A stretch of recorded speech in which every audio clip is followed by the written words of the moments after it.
Bonjour à toutes et à tous, j'espère que vous êtes en forme.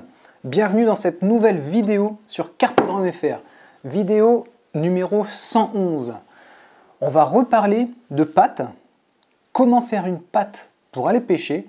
Pêche au cou, pêche à la carpe, ça va être la méthode la plus utilisée pour ce type de pâte. Et aujourd'hui, on va aller un peu plus loin. Suite à vos commentaires, on va parler de volume de farine, de quantité d'eau pour avoir une pâte d'un volume plutôt correct, et on évoquera également les arômes.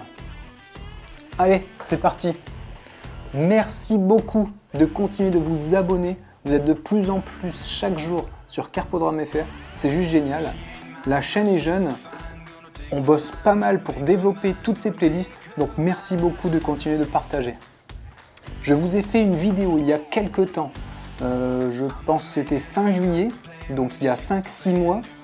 Sur le premier épisode de conception de pâte pour la pêche. C'est la vidéo qui marche le mieux de la chaîne. Merci beaucoup pour tout ça. On vient de passer, on est tout juste à 6000 vues en 5 mois. Donc c'est juste génial. Et on avait fait une pâte, donc un matin avant d'aller pêcher, autour d'arômes fruités, donc du chènevis, du scopex, et puis une base épice. Et ce que je vous propose aujourd'hui, c'est de refaire la même logique que cette vidéo. J'ai déjà bossé, vous voyez, j'ai déjà fait un volume avec une pâte au chènevis, donc de la farine, de l'eau et un peu d'arôme chènevis. Ensuite, je ne suis pas parti sur du scopex, mais sur un arôme un peu plus puissant, pas puissant, mais plus passe-partout. Le scopex est vraiment spécifique. Là, on arrive en plein mois de Noël. L'idée, c'est que je fais la vidéo, elle sort mercredi, et puis on se fait la pêche tout de suite dans la foulée. Donc ça veut dire que vous avez la vidéo mercredi, on va se faire une pêche et vous aurez la vidéo dimanche. Donc dimanche, on pêche au cou avec ce qu'on est en train de mettre en place. C'est l'hiver, on est à une semaine de Noël, même moins, 3-4 jours de Noël. Donc il va falloir sélectionner des arômes. Je suis resté sur du chènevis classique.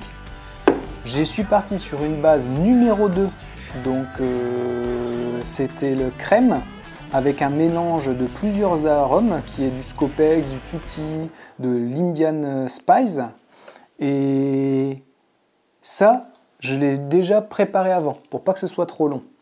Je ne vais pas faire une vidéo de suite détaillant vraiment les arômes parce que on reste sur une base d'arômes artificiels ou naturels, mais comme vous savez, j'ai mis un partenariat avec la société Innovea qui nous propose une base d'amorce 100% naturelle à base d'insectes. Donc cette vidéo-là est la continuité de la première vidéo du mois de juillet.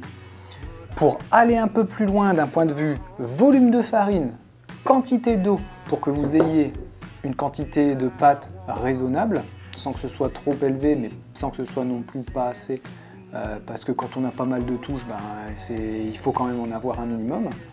Donc vous avez besoin de farine, d'eau, d'un film étirable pour conserver votre pâte, comme vous allez voir, et on va attaquer la conception. Certains d'entre vous m'avaient demandé d'aller un petit peu plus loin. Donc j'ai fait le choix, comme je vous ai dit, après ces deux arômes, on va se faire une pâte seulement avec du stimulateur d'appétit. Donc là c'est un stimulateur d'appétit de chez Stipro, il en existe un peu partout bien sûr. Je vais tester de faire ça juste avec un appétit stimulateur, c'est tout, Stimulate. Et en termes de poisson, donc une base carnée vraiment qui va tabasser, monster crab, des crabes, du crayfish, bien sûr, et bien là j'ai choisi crayfish. Je commence par les bases fruitées, c'est pour ça que c'est déjà fait. Ensuite on attaque le stimulate qu'on fait ensemble, je vais tout nettoyer et on se refait la base crayfish. Pourquoi j'ai pris une base crayfish? Parce que on est en plein hiver et donc on doit répondre à ce que les poissons peuvent trouver sur place. Et donc là on est aux sources de la Chabanne en Corrèze, un lieu de pêche sur le modèle Carpodrome, avec également de l'accueil en logement studio, appartement, puis on est en train de bosser sur la conception de cabanes également au bord de l'eau, avec des postes spécifiques en formule demi-journée, journée ou 24-48 heures. Vous retrouvez toutes ces informations sur le site carpodrome.fr. Et bien, ce carpodrome, aux sources de la Chabanne, se situe sur la rivière La Soudaine, qui prend ses sources 2 à 3 km en amont. La rivière fait 30 km et se jette dans la Vézère. Donc, elle est plutôt pas mal, pas blindée, c'était il y a quelques années parce qu'il y a eu un souci sur la rivière, mais elle est plutôt fortement colonisée d'écrevisses américaines. C'est pour ça que j'ai pris cet arôme crayfish. C'est ce que les poissons vont retrouver dans le milieu naturel. Et c'est à vous aussi de faire cette recherche quand vous allez au bord de l'eau. Vous avez vu, j'ai commencé à faire une vidéo où on va beaucoup plus sur l'aspect technique du sondage, comment on a notre approche du sondage par rapport à la période de l'année, à la qualité des substrats, à la mécanique, mais également à la productivité naturelle de l'étang. Ben là, c'est un peu pareil quand vous allez proposer des arômes à vos appâts. Qu'est-ce qui peut être intéressant? Ben, un arôme correspondant à ce qu'il y a dans le milieu naturel. Il y a des écrevisses dans le milieu naturel, je prends un arôme crayfish. Ensuite, je vais faire dès la semaine prochaine, et on va se faire une autre pêche, parce que là c'est pour compléter la première vidéo, c'est l'épisode 2. Et bien la semaine prochaine, je vous propose de faire l'épisode 3 en pâte. Et là, on va se concentrer uniquement sur un aspect naturel avec cette gamme Noti. On va voir comment intégrer à cette farine, ou même sans farine, en utilisant la farine de pelé directement, en utilisant le granulat. Est-ce qu'on peut intégrer un petit peu ces insectes soufflés et les rajouter dans cette pâte?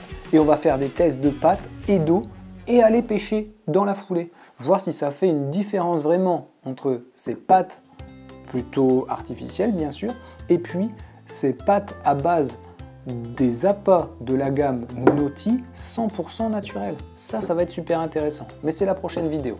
Allez, on attaque. Après avoir beaucoup parlé, on y va. Ce que je vous propose, c'est qu'il faut trouver un volume plutôt correct. Donc là, vous voyez, on est sur une quantité où on va faire quand même beaucoup de boules. Bien sûr, si ça ne mord pas, c'est gâché. Mais je voulais vous proposer quelque chose de passe-partout, qui fasse un bon volume, qui vous tienne 1 ou 2 soirées de pêche si vous voulez y retourner le lendemain. Entre deux, vous le mettez bien sûr dans le frigo. Surtout si c'est période estivale où il fait bien chaud en plein été. On attaque avec le volume de farine 65 grammes.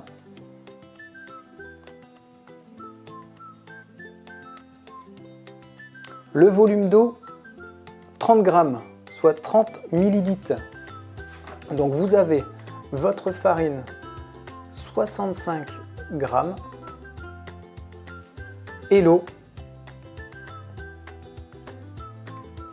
30 millilitres. Je vais vous séparer des arômes. On va attaquer tout de suite. Donc j'ai préparé 65 grammes de farine. Bien sûr, ça doit plutôt varier en fonction des farines. Donc là, c'est la farine de base du magasin Rouge et Noir, le petit mousquetaire. Donc vous l'avez compris, magasin Inter, farine de base. Donc 65 grammes de cette farine. Bien sûr, je vous précise ça parce que ça peut peut-être varier en fonction de l'approvisionnement des farines par rapport à ce volume d'eau qu'on va additionner derrière.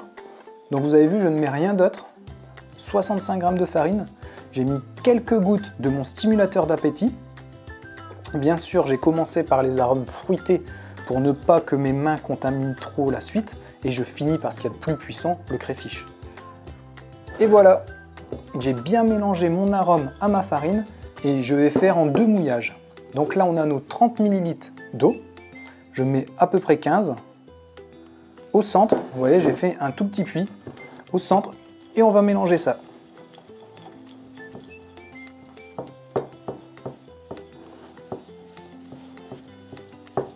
Je le fais en 2 parties pour bien répartir.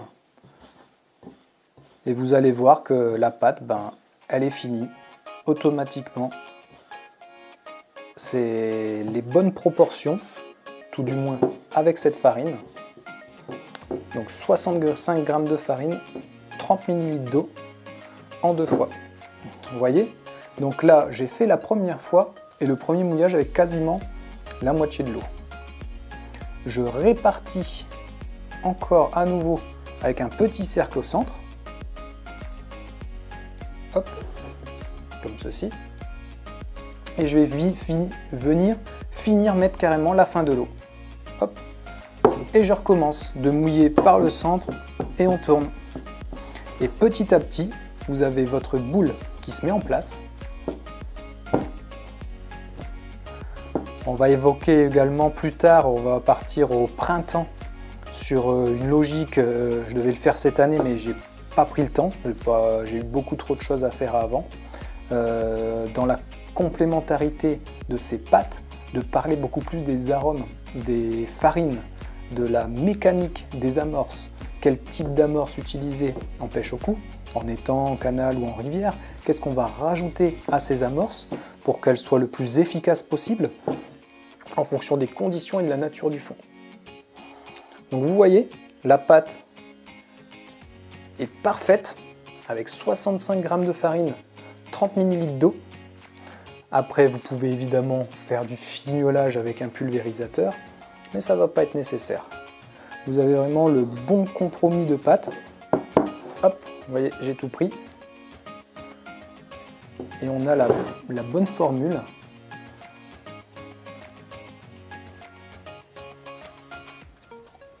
Pour pouvoir faire par la suite nos pâtes de manière la plus optimum possible. Nos petites boules, donc là c'est fini, vous voyez. Bon, après vous pouvez la malaxer plus ou moins, hein, forcément. Mais là vous avez la bonne consistance pour faire des petites boules, l'aplatir. Donc moi généralement, je suis au bord de l'eau, donc je garde la pâte dans son plastique. Si les touches ne s'enchaînent pas, je referme un tout petit peu le plastique pour ne pas trop que la pâte sèche en surface.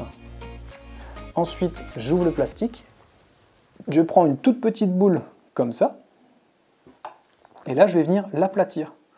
L'aplatir entre le pouce et l'index. Hop, ça me fait une boule plate.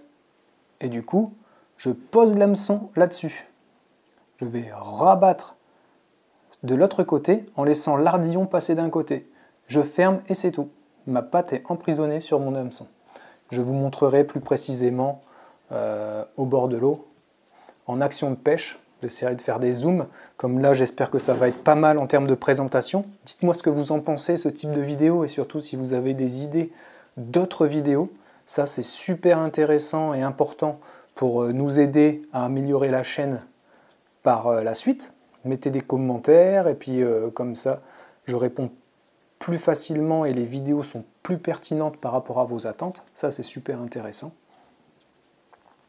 Et voilà, c'est fini pour la pâte. Donc vous voyez, vous avez quand même un gros volume. Donc si c'est un peu trop, forcément, bah, vous faites 32,5 g, mais vous voyez, hein, donc à peu près 32 g pour 15 ml, ou comme ici, 65 g pour 30 ml d'eau. Ça va vous faire une pâte parfaite en termes de consistante qui va être bonne quand vous serez quand même au bord de l'eau. Et si vous la fermez bien dans son film, comme ceci, eh bien vous êtes tranquille. Hop, voilà. Moi je conserve les pâtes comme ça part au frigo. Généralement je les fais les veilles au soir. Et puis le lendemain, en partant au bord de l'eau, je les mets dans une boîte et on se retrouve en action de pêche. Voilà.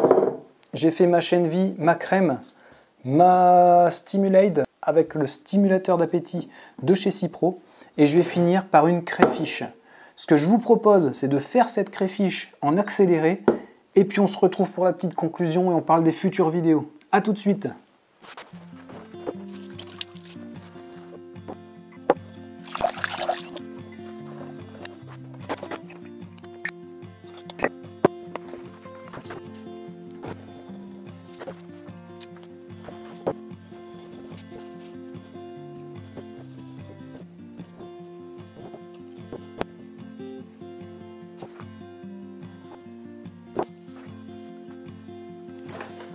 Et voilà, vous avez vu, on en a fini avec cette 4e pâte, donc à l'écrevisse.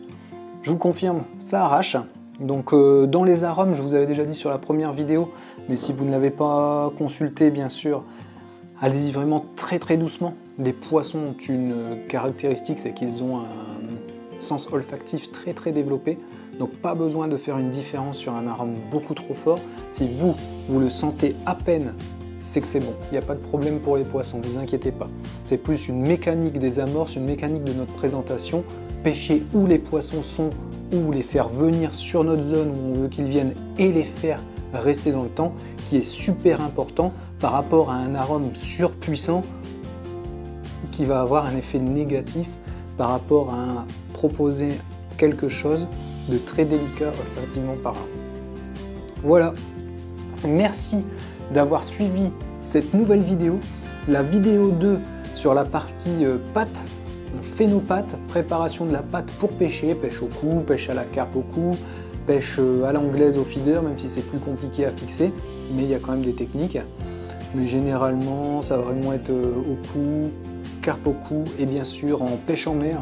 C'est super pratique et génial, comme aussi des confections de pâtes avec du pain. C'est super pratique. Je vous ferai sûrement une vidéo aussi plus tard là-dessus. Mais en attendant, je vous donne rendez-vous dès dimanche pour tester ces pâtes.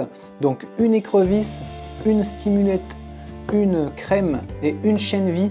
Quelle est la pâte qui en ce mois de décembre, juste avant Noël, je vais faire ma pêche 3-4 jours avant Noël. Laquelle de ces pâtes va avoir le meilleur des résultats? On va se tester ça au bord de l'eau. N'oubliez pas, dans la semaine prochaine, on va se faire une pâte et essayer de trouver une mécanique, parce que là c'était facile. 65 g de farine, 30 ml d'eau, et vous avez ce volume qui est pour moi un très bon compromis pour pêcher, sans être trop dans l'excès, parce que des fois on n'utilisera pas tout, ça c'est évident. Mais la soirée où vous utilisez tout ça en pêche au cou, carpe au cou, vous avez mal au bras, c'est sûr. Donc vous inquiétez pas. Par contre, c'est pas non plus trop peu. Mais c'est ça qui est bien, je trouve, dans ce compromis, 65 g de farine, 30 ml d'eau. C'est pas mal. Voilà. Rendez-vous donc dans la prochaine vidéo où on va se tenter une pâte avec les appâts naturels de la gamme Naughty.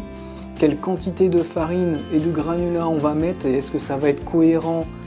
Trouver la bonne quantité d'eau ou d'huile, on verra, mais l'huile c'est peut-être pas la meilleure option pour le moment en plein hiver, on va voir, on va faire des tests, je vais sûrement faire 2 pâtes avec huile, sans huile, pour voir la réaction, ça va être intéressant. Je vous dis à la prochaine vidéo, merci de continuer de partager toutes ces vidéos de carpodrome.fr, faites de vos rêves votre vie, salut!